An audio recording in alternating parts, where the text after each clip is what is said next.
زه چې په تورو سترګو تور رانجه کوم مورې ځوانې مې ګورې مورې.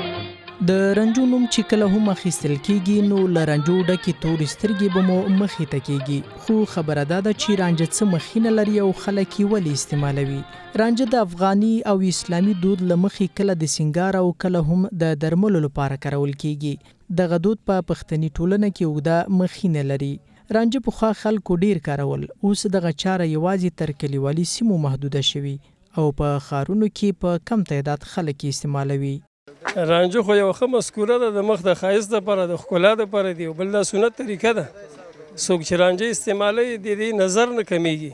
تراپو خلک ډېر استعمالوي او په دې ښاریه کې استعمالوي، خو زنانه دا خلاص رانجه ډېر ښه دي چې خپله په لاس پیدا شي مطلب او خپله ماشین نه وځي.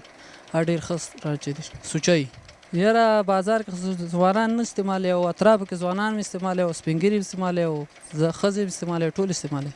دا هټیوال وایي جلال آباد ښار کې بازار کم رنګه دی، خو په ولسوالیو کې بیا بازار ډیر ښه دی او دوی ورته خوښ دي.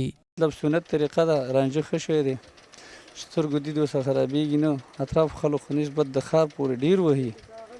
ان نارینه وخي هم ښځینه، ښار کې نارینه دونه نه وخي لکه ښځینه چې په سترګو پورې کوي. که رانجه هټیوال یا دکاندار پلوري، خو د هغې لپاره په مریو جوړې شوي کڅوړې په کلیوالي سیمو کې ښځینه جوړوي او د دوی کاروبار هم ورسره ښه دی. دا میرمن له یوې لرې ولسوالۍ جلال آباد ښار ته راغلي او د خرڅلاو لپاره یې کڅوړې راوړي. او ښه ده، غریبین کېږي ورباندې چې واخلو ورباندې یو 10 روپۍ 20 روپۍ پاتې کېږي راته او کور کار هم پرې کېږي او ښه دی.